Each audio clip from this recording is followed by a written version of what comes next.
really disappointed that we have been blamed for what is going on in Afghanistan. What is happening in Afghanistan is over 2 decades of conflict, deep divisions, and unfortunately, the United States seeking a military solution when there was not one. All right, for more on this, let's bring in our guest, Ashraf Haidari. He's Afghanistan's ambassador to Sri Lanka and joins me now from Colombo. Ambassador, good to have you on the program with us again. Is the Taliban getting support from Pakistan, and if so, in what way? Well, absolutely, in all different ways. Without Pakistan's support, there is no way that the Taliban could have survived or lasted even, in the initial years of their resurgence.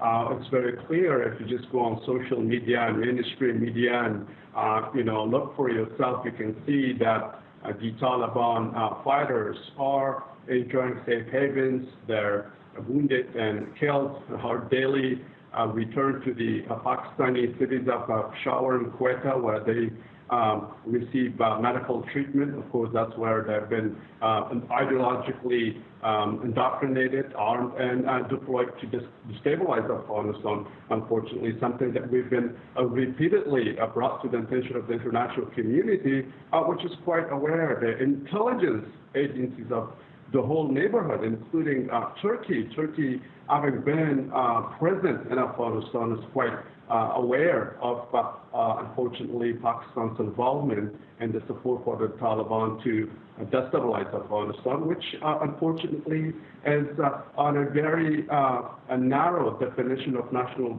security.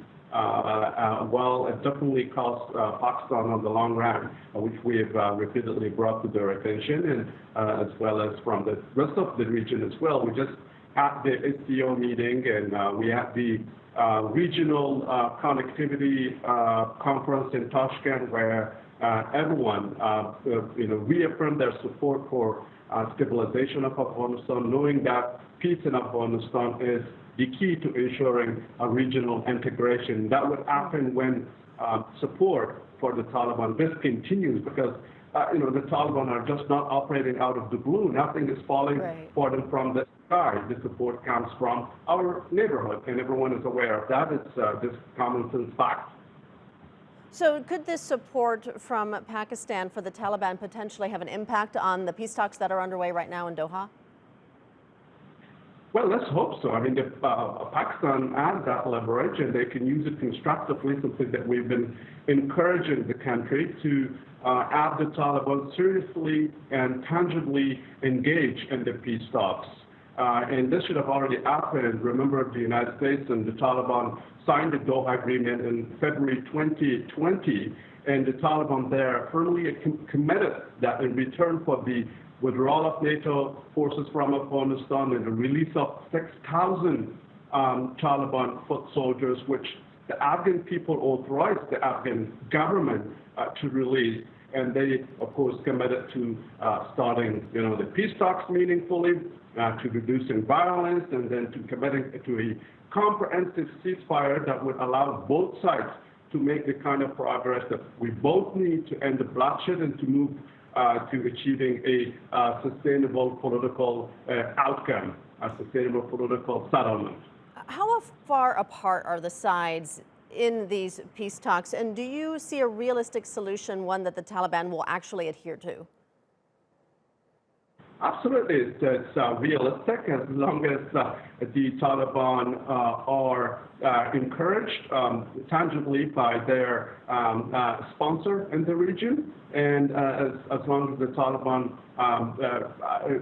stand by their commitment under both the Doha Agreement, which they signed with the United States, and as well as, of course, the United Nations Security Council Resolution 2013, and the provisions of both the agreement and the resolution are very clear as far as the commitments by all sides.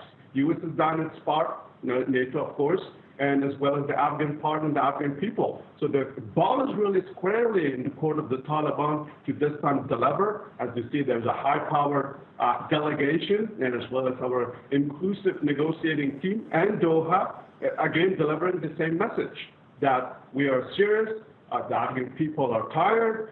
They want an end to destruction and, of course, killing and maiming of innocent civilians and destruction of public state institutions, infrastructure, everything that the Afghan people need and the region, South Asia and Central Asia need in order to, integrate and move on economic cooperation to benefit everyone across the region. All right, we'll leave it there. Ambassador Ashraf Haidari, thank you for joining us from Colombo in Sri Lanka.